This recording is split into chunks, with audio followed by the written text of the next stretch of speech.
Hey, good morning to everybody. Happy Thursday. It's Daryl here. It's not so bright and early anymore. It's 7 a.m. here in Connecticut on the East Coast.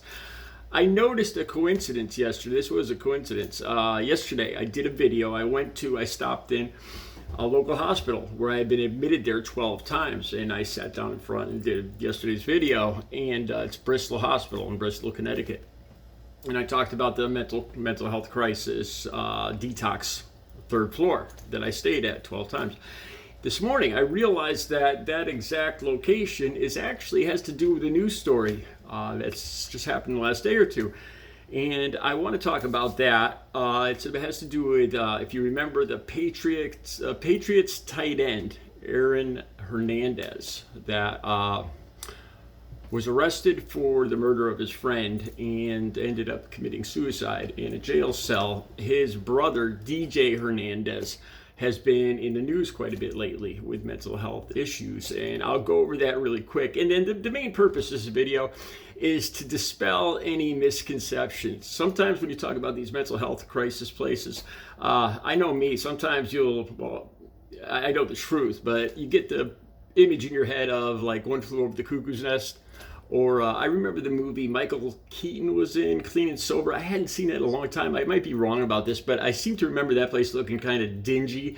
I don't know, maybe that had to do with the movie, but the misconception. If anybody is interested in asking for help, I'm going to go over the misconceptions. The food is phenomenal there because they try it because most people that go in there are malnourished. And one thing you can count on is putting on some weight.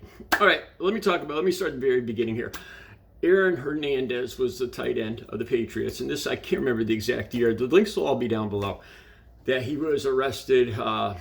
He reportedly had the brain injury from being repeated concussions, and when they did an autopsy after, and sometimes that results in people having violent behavior. That was one of the big stories. Like I said, I'll try to find all the links to that and put them down below. And now, recently, his brother DJ, who I believe lives right here in this city where I'm at right now, Bristol, Connecticut, has been in the news lately with mental health issues. It appears he seems to be concerned with people making money off his brother. He's talked about that before. He was involved in a car chase with the police a month or two back. There's another incident. The ESPN headquarters are here in Bristol, Connecticut. And his brother having to do with playing professional football and everything. He got in trouble. He got arrested, I believe, for throwing a bag with a brick and a note in it onto the property at ESPN not too long ago, about a month or two ago. Like I said, the links will be down below for this. And now recently, it's a more serious charge. And there's actually a video for this where they went to his house to arrest him. And apparently it looks like he was attempting like a suicide by cop kind of thing. And these allegations are more serious. People around him that know him talked to police about this, that it had to do with threats towards schools, the Yukon and another one or two schools. And people were worried about what he was going to do. So the video of him actually being arrested is down below. And I realized that he was taken, I believe it says in the article that he was taken to Bristol Hospital and Bristol Police Headquarters, which you could probably see out my window right now. So I realized yesterday that he would have been taken right to the unit that I was sitting in front of yesterday. Total coincidence that I actually did, otherwise I would have talked about it in the video yesterday. And I want to go over that a little bit for you guys. If you're thinking of asking for help, if you know somebody needs help, it is I don't want to say it's a great way to go. That's a tough time in anybody's life, but this would be if you're addicted to something, especially where you would go through withdrawals like alcohol or opiates, where your life could be in danger from the withdrawals. This is the way to go. Because you have to remember, again, there's detox that comes first, and usually that's at a hospital or medical facility, so you can be observed and given medically assisted treatment to normalize, to detox. And then after that, you go into a rehab, which is more of like a residence, where something like from 28 Days with Sandra Bullock. That a lot of them are really like that.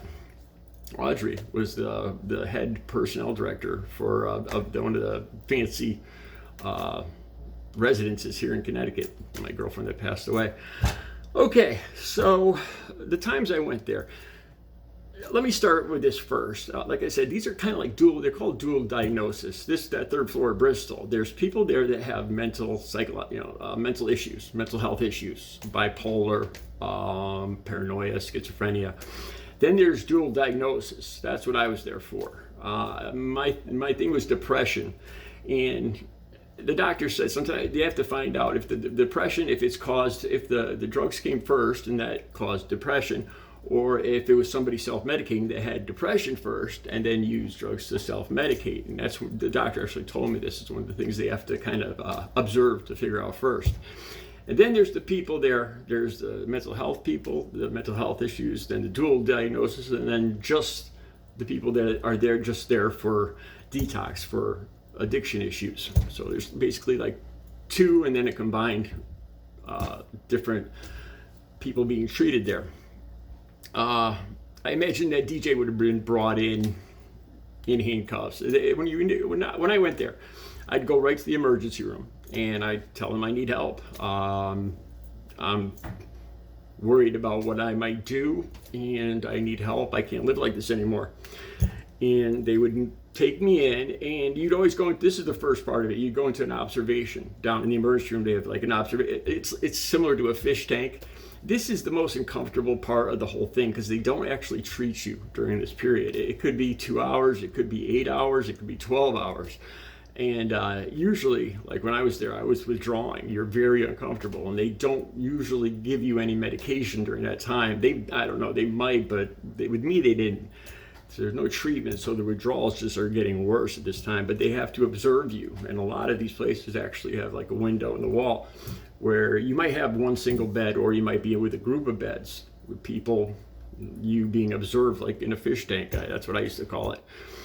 After a period of time, they feed you and everything in there, and they observe you. And I would always pray to God that they would take me up, that there would be a bed, because there's a lot of time there's no beds, and then they might transfer you to another hospital. Like I was transferred to St. Francis sometimes up in Hartford when there was no beds in Bristol.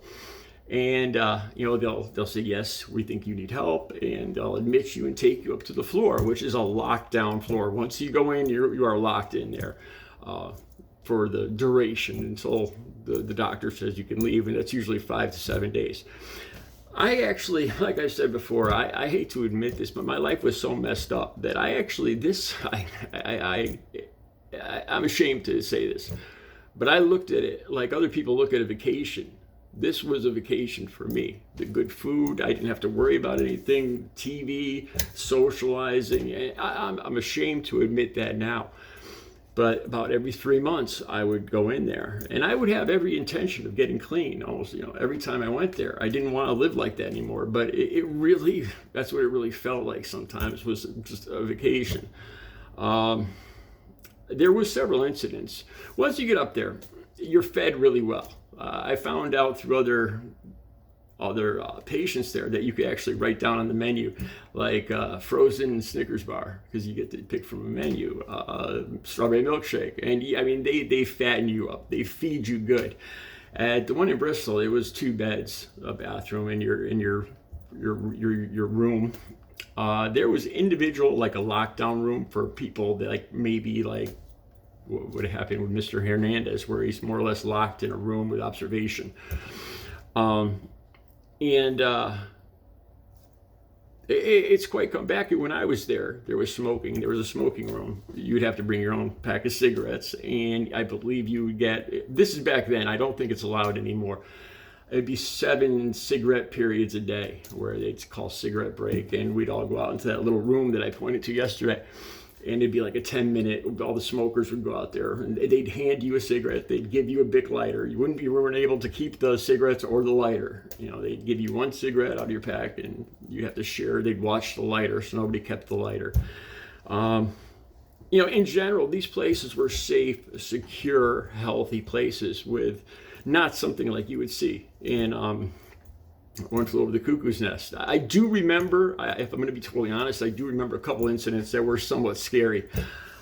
This one time I was in the day room where we also ate, tables, TV, and all that. And I was in there by myself. It was during the day. And I heard a commotion out in the hallway. And it was one of the guys. He was a tall, lanky guy. And he was in there for both mental health issues and addiction, I believe.